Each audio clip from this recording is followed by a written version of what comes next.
एठारे मु main verb swear विषय वर्णना करछि आउ ताको नंबर 1 प्लेइंग कार्ड रे लिखुछि।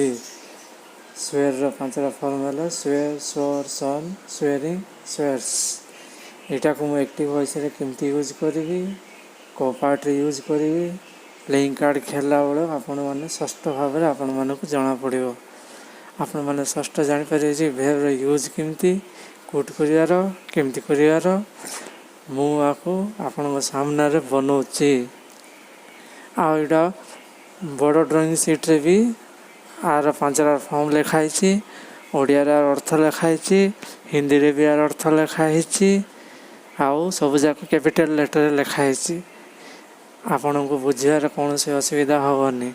नेक्स्ट टाइम आपण जे साइड रे देखुचंती एक्टिव वॉइस, ये एक्टिव वॉइस रे फार्मूला जाक लिखाई छी। ई प्लेइंग कार्ड को ई साइड रे एक्टिव वॉइस रे ब्लैक एंड व्हाइट रे लिखाई छी। एटा को आ ये कलर रे लिखाई छी एक्टिव वॉइस। एटा ए तीनटा कॉम्बिनेशन केमती करिकि केमती जॉइंट करिकि पढुची आपण माने प्रथम थर पई ए दुनिया रे देखिया को पाइबे। मोर वीडियो आपण जत्ते जत्ते जत्ते जत्ते देखिबे सेते सेते सेते सेते इंटरेस्ट रे आपण को इंग्लिश ग्रामर मन रही जीवो।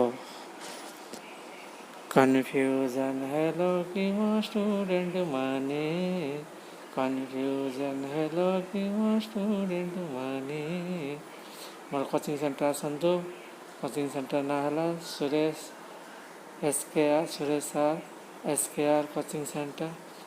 जदि ग्रामर रिसर्च करिया चाहछ तबे मो पाख आस। जनकर भाषा विद्या को धरिकी ग्रामर भूली जाऊ चाहछ तबे मो पाख आसी किछ लाभ नहीं। ग्रामर रिसर्च करियार छी, मन रखते ग्रामर रिसर्च करियार छी ना। हिस्ट्री जियोग्राफी बोले ताको नहीं के घुसियार छी। मो पाखे बहुत प्रोजेक्ट वर्क दिया जीवो। प्रोजेक्ट वर्क जत्ते करिवो सेते नॉलेज बढ़ियो। प्रोजेक्ट वर्क जत्ते करिवो सेते नॉलेज बढ़ियो।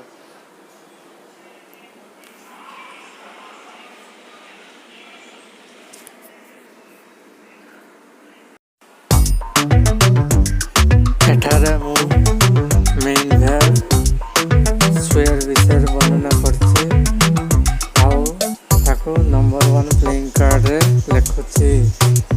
स्वेयर रो पांचटा फॉर्म है स्वेयर, स्वर, सन, स्वेयरिंग, स्वेयर्स। एटा को मु एक्टिव वॉइस रे केमती यूज करबी, को पार्ट रे यूज करबी, प्लेइंग कार्ड खेलला बेले आपण माने स्पष्ट भाव रे आपण माने को जाना पड़िबो। आपण माने स्पष्ट जानि परिबे जे verb रो यूज केमती कोट करियार केमती करियार मु आको आपण सामने रे बनौछि। आ इटा बड़ ड्राइंग शीट रे भी आर पांचटा फॉर्म लिखाई छी। ओडिया रे अर्थ लिखाई छी, हिंदी रे भी अर्थ लिखाई छी, आउ सब जाक कैपिटल लेटर लिखाई छी। आपण को बुझियार कौन से असुविधा होबनी। नेक्स्ट टाइम आपण ये साइड रे देखुचंती एक्टिव वॉइस, ये एक्टिव वॉइस रे फार्मूला जाक लिखाई छी।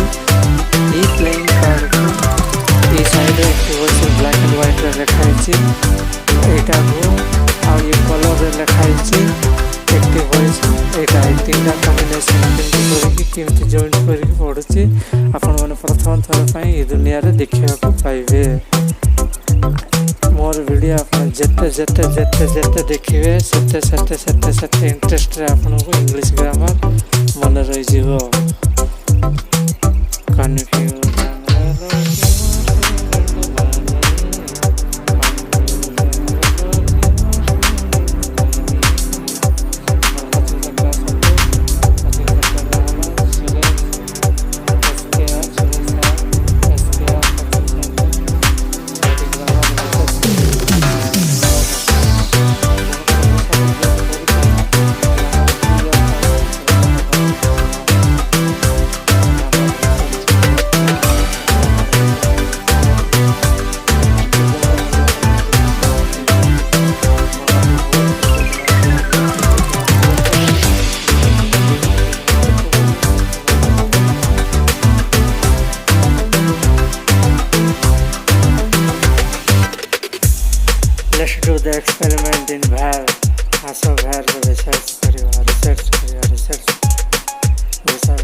ଛାଡ଼ ଘୋଷା ବିଦିଆ ଛାଡ଼ ନୂଆ ବିଦିଆ ଧର ନୂଆ ବିଦିଆ ଧର କନଫ୍ୟୁଜନ୍ ହେଲ କି ମୋ ଷ୍ଟୁଡେଣ୍ଟ ମାନେ କନଫ୍ୟୁଜନ୍ ହେଲ କି ମୋ ଷ୍ଟୁଡେଣ୍ଟ ମାନେ ମୋତେ ତ ବନ୍ଦି ନେଲା ଡାଉଟ୍ ତୁମର ମୋତେ ତ ବନ୍ଦି ନେଲା ଡାଉଟ୍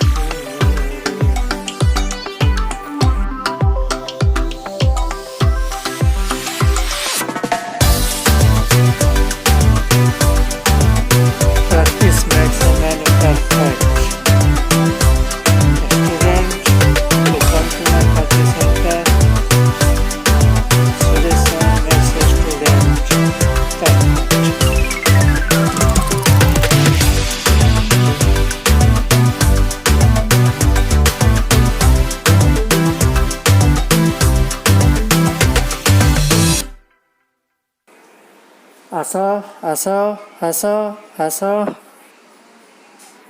Asa.